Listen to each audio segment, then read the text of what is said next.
Hi, I am Harsh, and in this video we are going to talk about software development life cycle. So we are going to see a detailed explanation on SDLC. हम इसके phases के बारे में पढ़ेंगे, हम पढ़ेंगे कि why it is important, and उसके बाद हम लोग discuss करेंगे waterfall model. So now let's start. So before knowing about software development life cycle, you must know what is a software. So a software is a set of instructions and programs that is designed to perform a specific task. तो हर software का एक specific task होता है, एक operation होता है जो उसको परफॉर्म करना होता है. For example we have system softwares like Windows, Linux, Mac OS and application softwares like MS Word, PowerPoint, Canva, Notepad, MS Paint. तो इन सब का अपना एक पर्टिकुलर टास्क होता है जो इनको परफॉर्म करना होता है.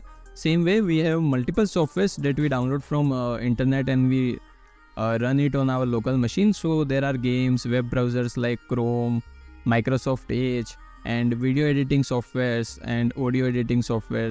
So this is all about software and it is used by a end user.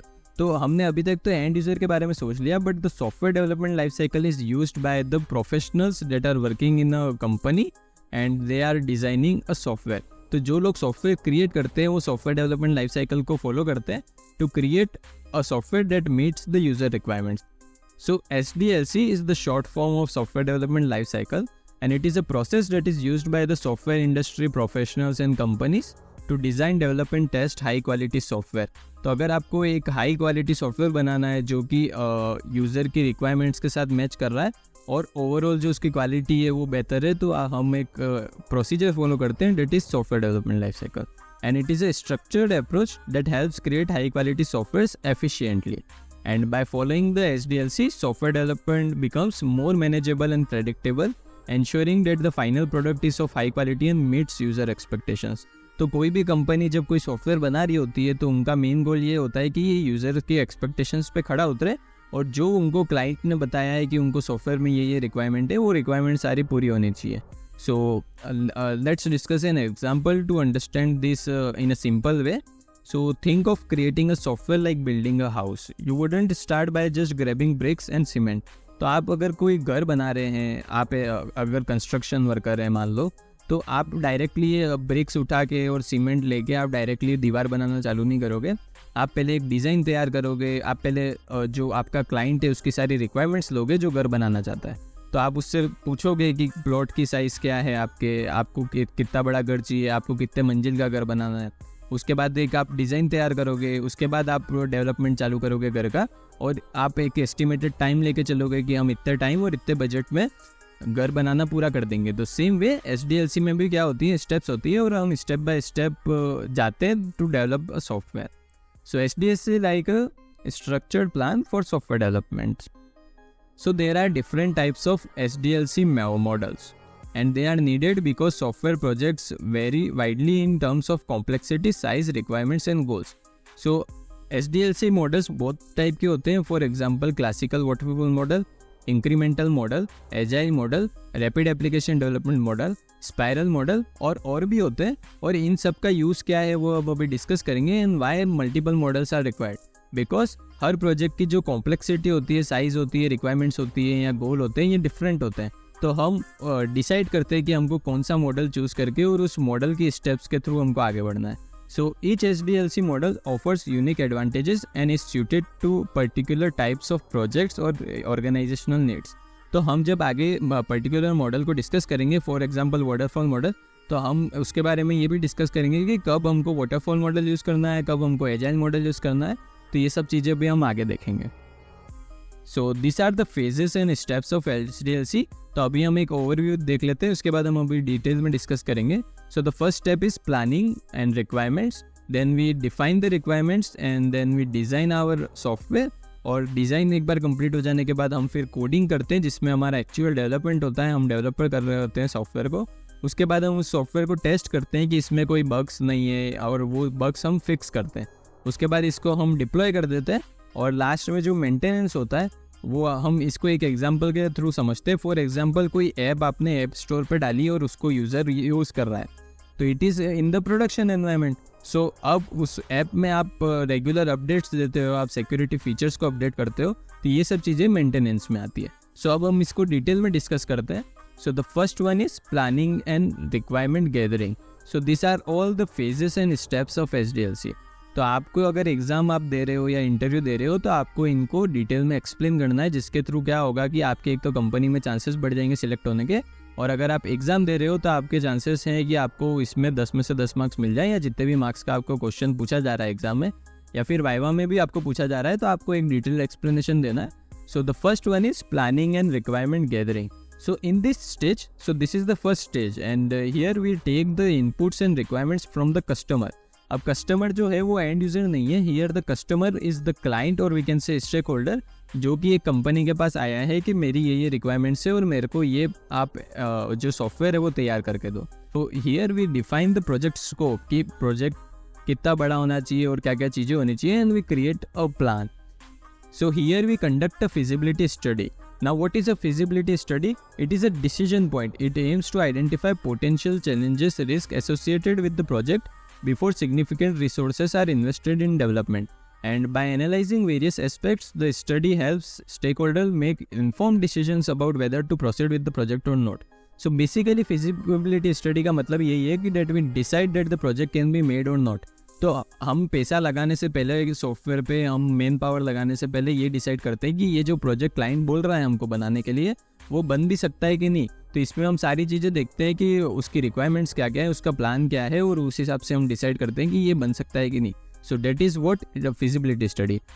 Now the next one is defining the requirements. So in this stage, the requirements that are specified by the customer client are clearly defined and documented. तो हम यहाँ पे जो हमारे जो requirements हैं उनको properly document करते हैं इन the SRS document. So SRS की फुल फॉर्म है सॉफ्टवेयर रिक्वायरमेंट स्पेसिफिकेशन। तो इस डॉक्यूमेंट के अंदर हम सारी रिक्वायरमेंट्स और प्लान जो है वो लिखते हैं, and after getting them approve from the clients and market analyst. So in the third stage the system architecture is designed based on the requirement specified in the SRS document. Usually more than one design approach for the product is proposed and then documented in the DDS. So DDS stands for Design Document Specification. Then the DDS is reviewed by all the important stakeholders and the best approach is selected for the product software. So designing the product का मतलब है कि हम इसमें एक structured design बनाते हैं और मल्टीपल डिज़ाइंस तैयार होती है और जिनमें से हम एक को चूज़ करते हैं। सो वो मल्टीपल डिज़ाइंस क्या होती हैं कि पहले हम उसको DDS जो है हमारा डिज़ाइन डॉक्यूमेंट स्पेसिफिकेशन, इस डॉक्यूमेंट में हम सारे डिज़ाइन को रख लेते हैं।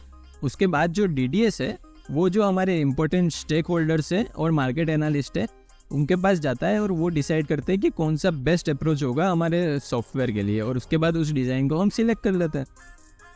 Now the fourth stage is here we start the actual building. The coding he starts here, or we can say the implementation of our software starts here. So this is the stage building, designing the product or coding. So the actual development starts in this phase. Programming language is chosen. So जो programming language है, the type of software we are developing, according to that we choose a programming language, and this is also decided by the stakeholder and the designer team. कि अगर आप मान लो कि Android application बना रहे हो तो आप एंड्रॉयड स्टूडियो चूज़ करोगे या फिर और कोई एप्लीकेशन चूज़ करोगे that is best for the software that is being developed, and this is where the actual coding happens. Developers write the code based on the design specification. तो जो previous phase था जहाँ पे हमने design तैयार करी थी उस डिज़ाइन के बेसिस पे हम क्या करते हैं, कोड तैयार करते हैं, and individual component of the software are coded. तो पहले आप क्या करते हो कि इंडिविजुअल पार्ट्स जो है वो कोड करते हो। For example if you are developing a website और a software that requires the user to first create an account, तो आप हर एक का अलग अलग जो है वो मॉड्यूल तैयार करोगे और लास्ट में उन सबको इंटीग्रेट कर दोगे साथ में to build a full fleshed software. Now the fifth point is testing the product. So to verify that the software functions correctly. So जो सॉफ्टवेयर हमने तैयार किया पिछले फेज में वो करेक्टली वर्क कर रहा है कि नहीं, उसके लिए हम क्या करते हैं कि एक पूरे सॉफ्टवेयर को हम टेस्ट करते हैं, and here all the bugs defects are tracked and fixed by the team. The product is retested until it reaches the quality standards defined in the SRS document. And performing various type of testing, here we perform various type of testing like unit, integration testing, system testing and acceptance testing. तो अगर आप testing से related ये सब चीज़ें क्या होती है, यूनिट टेस्टिंग, इंटीग्रेशन टेस्टिंग, तो यहाँ पे तो आपको इसको डिटेल में एक्सप्लेनेशन करने की ज़रूरत नहीं है, पर अगर आप चाहते हैं कि मैं टेस्टिंग पे एक अलग से वीडियो बनाऊँ जिसमें मैं अलग जो डिफरेंट टाइप्स की टेस्टिंग होती है वो डिस्कस करूँ, तो आप मुझे कमेंट सेक्शन में बता सकते हैं। So here we actually test our software that we created और हम देखते हैं कि इसमें कोई बग्स या और कोई चीज़ें तो नहीं है, डिफेक्ट्स, और उनको हम फिक्स करते हैं. And after it meets the quality standards that we have defined in the SRS document, we go to the next phase. So the next phase is deployment. So deployment का मतलब होता है कि हमने मार्केट में हमारा जो प्रोडक्ट है वो लॉन्च कर दिया. So the product is first released in a limited segment like within the company और within the group of development team. तो जो प्रोडक्ट होता है, जो भी कंपनी तैयार करती है, तो वो उसको डायरेक्टली मार्केट में रिलीज़ नहीं करती, वो उसको एक लिमिटेड सेगमेंट ऑफ यूज़र्स पे टेस्ट करती है. फॉर एग्जांपल कोई मोबाइल मैन्युफैक्चरिंग कंपनी है, तो वो अपने जो मोबाइल्स हैं वो पहले अपनी सारी जो टीम होती है कंपनी की, जो कंपनी के एम्प्लॉयज़ होती है, उनमें बांटती है, ताकि जो रियल वर्ल्ड में उसकी एक टेस्टिंग हो जाए कि वो जो क्वालिटी है उससे मैच कर रहा है और यूज़र के जो एक्सपेक्टेशन है उससे मैच कर रहा है या नहीं. And then based on the feedback by the team, the product is released in the market without modifications if there are no update suggestions by the team on enhancements, or with modification if there is any suggestion. तो अगर product perfectly तैयार हो गया है और कोई suggestion नहीं है जब हमने लिमिटेड सेगमेंट में उसको लॉन्च किया, तो हम उसको डायरेक्टली मार्केट में लॉन्च कर देते हैं. या फिर अगर कोई सजेशंस है या मॉडिफिकेशंस है, तो हम वो करने के बाद उसको फिर रिलीज़ करते हैं मार्केट में. So basically the software is release to the end user in this phase. And the next phase is maintenance.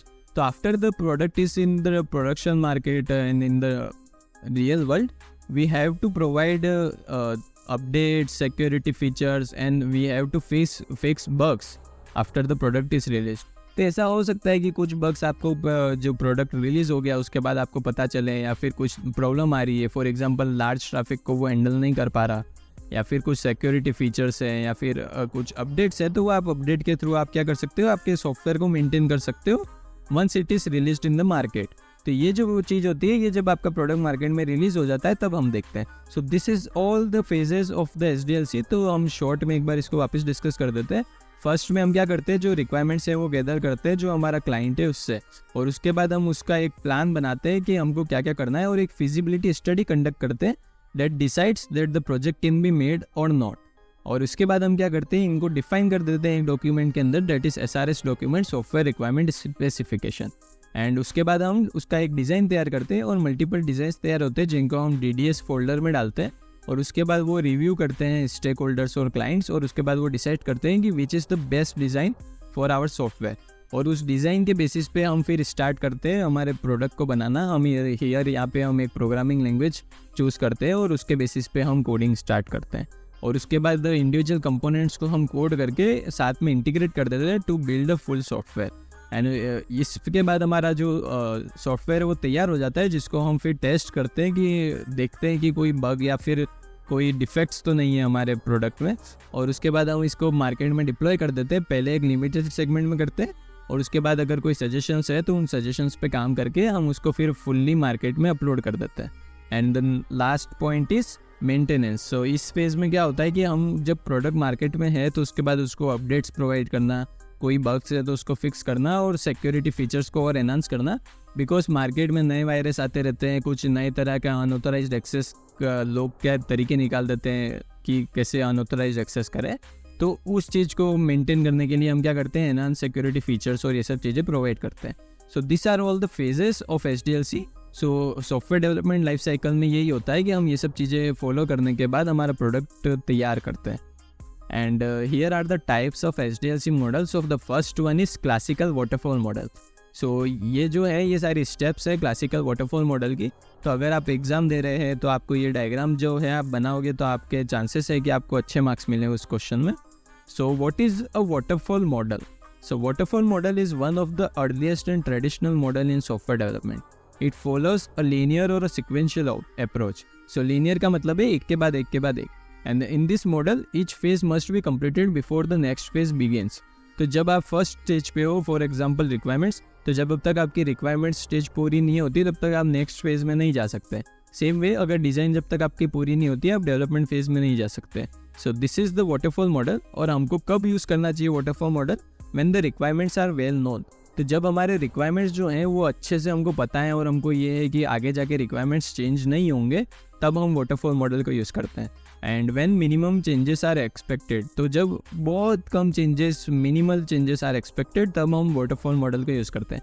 Because हम जब अगले फेज़ पे चले गए तो हम प्रीवियस फेज़ पे वापस नहीं आ सकते वाटरफॉल मॉडल पे. and here we are going to talk about the advantages and disadvantages of waterfall model. So the advantage, the first is it is simple and easy to understand. तो जब आप waterfall model exam में explain कर रहे हैं तो आपको पहले तो ये चीज़ बतानी है कि इट फॉलोज ए लीनियर और सिक्वेंशियल अप्रोच, और उसके बाद आपको बताना है कि इसमें सारे जो फेज़ हैं, तो जब तक प्रीवियस वाला पूरा कंप्लीट नहीं होता हम नेक्स्ट फेज़ को बिगिन नहीं कर सकते। और उसके बाद आपको सारे जो फेजेस हैं जो हमने अभी SDLC में डिस्कस किए, आपको वही फेजेस यहाँ पे सारे एक्सप्लेन कर देना है, और उसमें आपको एक लाइन ऐड कर देनी है कि this phase starts after the previous phase completed. So the advantage is simple and easy to understand and it follows a structured approach. इसका मतलब ये है कि each phase must be thoroughly completed before moving on to the next one. And the disadvantages is inflexibility. So क्या है कि once a phase is completed, it is difficult to go back and make changes, making it unsuitable for project with evolving requirements. तो ऐसा होता है कि real world में ये है कि कभी भी कुछ भी रिक्वायरमेंट चेंज हो सकते हैं, मार्केट ट्रेंड जो होता है वो चेंज हो सकता है, तो रिक्वायरमेंट तो होते हैं चेंज, तो इसलिए ये क्या है इनफ्लेक्सिबल मॉडल है, बिकॉज फिर हमको डिफ़िकल्टी होती है चेंजेस करने में, because we are going line by line, हम जो step by step procedure follow कर रहे हैं. So that is why this is one of the disadvantage. And the second disadvantage is limited user feedback. So there is minimal opportunity for user feedback until the later stages of development. This can lead to a final product that doesn't meet the user requirements. तो ऐसा हो सकता है कि जो आपने final product तैयार किया वो यूज़र के रिक्वायरमेंट्स के साथ मैच नहीं कर रहा है. सो this is all about waterfall model. अगर ये क्वेश्चन 10 मार्क्स का आता है आपके एग्जाम में तो आपको क्या करना है, पहले इसकी डेफिनेशन दे देनी है आपको, उसके बाद आपको बताना है कि कब वाटरफॉल मॉडल यूज़ करना चाहिए, उसके बाद आपको इसके सारे फेजेस जो हैं वो आपको एक्सप्लेन करने जो हमने अभी यहाँ पे डिस्कस किए. The same phases are of waterfall model, and then आपको एडवांटेज और डिसएडवांटेज बनाना है, एंड दैट्स इट. और अगर आपसे ये क्वेश्चन वाइवा में पूछा जा रहा है तो आप इसके फेजेस और आप वाटरफॉल मॉडल को बेसिकली डिफाइन कर दें कि क्या होता है. And that's it. This is all about SDLC and waterfall model. अगले वीडियो में हम लोग एजाइल मॉडल और बाकी के मॉडल डिस्कस करेंगे. And if you have any doubt you can ask me in the comment section, और ये जो PPT है मैं आपको डिस्क्रिप्शन में प्रोवाइड कर दूंगा. And that's it. Thank you.